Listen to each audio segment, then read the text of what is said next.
Boa noite, amigos do Café Católico, salve Maria, sou o Breno, estou aqui mais uma vez para o nosso segundo encontro para falarmos sobre esse tema de paternidade, um dom de dom. E para o nosso encontro de hoje, eu escolhi dois parágrafos do Catecismo da Igreja Católica, o parágrafo de número 2366 e o sequente, que é o 2367, que fala um pouco sobre essa questão da paternidade e do amor de Cristo. No nosso encontro passado, nós falamos de uma maneira mais geral e agora nós vamos especificar um pouco mais sobre essa questão da paternidade de Deus ser refletida na nossa paternidade terrena. Então, o 2366, ele começa a falar: a fecundidade é um dom, um fim do matrimônio, porque o amor conjugal tende naturalmente a ser fecundo. O filho não vem de fora acrescentar-se ao amor mútuo dos esposos. Surge no próprio âmago dessa doação mútua, da qual é fruto e realização. A igreja que está do lado da vida ensina que qualquer ato matrimonial deve permanecer aberto à transmissão da vida. Essa doutrina, muitas vezes exposta pelo magistério, está fundada na conexão inseparável que Deus quis e que o homem não pode alterar por sua iniciativa, entre os dois significados do ato conjugal: o significado unitivo e o significado procriador. Chamados a dar vida, os esposos participam do poder criador e da paternidade de Deus. Os cônjuges sabem que no ofício da transmissão à vida e de serem educadores, o qual deve ser considerado como missão própria deles.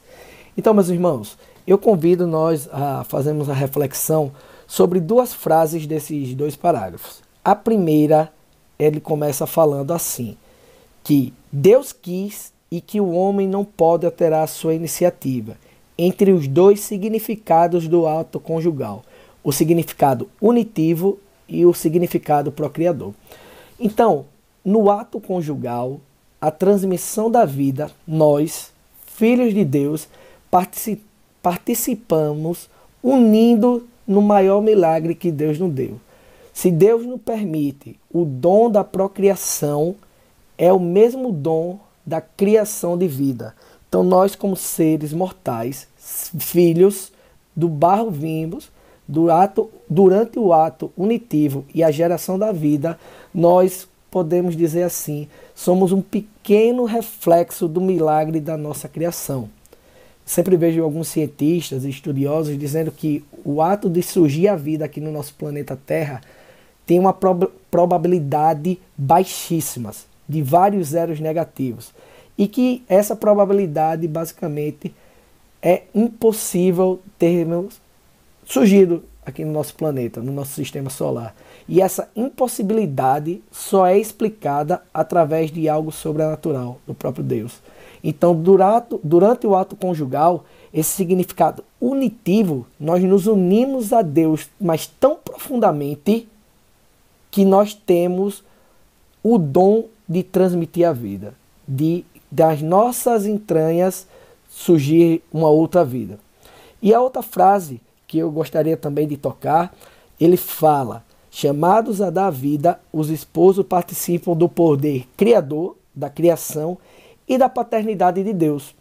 E como assim paternidade de Deus? Para entendermos melhor essa questão da paternidade divina, eu convido a nós recordarmos do evangelho da parábola do filho pródigo. E por que dessa parábola do filho pródigo? Porque a parábola do filho pródigo nos coloca como pais no lugar do pai que perde o filho e nos coloca como filho daquele que nega o pai. No caso, quando nós pecamos e damos as costas para Deus. Então, a parábola se desenrola quando o filho mais novo se arrepende e lembra: na casa do meu pai, até os empregados têm mais dignidade do que eu estou passando. E por que essa recordação do pai? Porque ali o filho tem plena convicção de quem é o pai. E nós temos que ter diariamente essa plena convicção de quem é o nosso Pai do céu.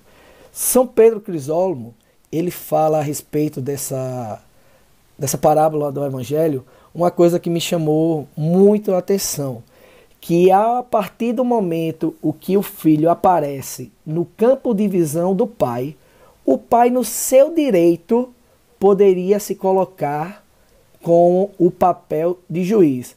Você me matou, você pediu a minha herança e agora volta, como diz o dito popular, como um cachorro arrependido. São Pedro Crisólogo coloca que esse seria justo o papel do pai, o de juiz, o de sentenciador. Mas, no alto da sua misericórdia, o pai desce do pedestal de juiz e abraça a sua paternidade. Ele deixa de ser juiz para ser pai. Ele sabia que ali o filho dele estava voltando.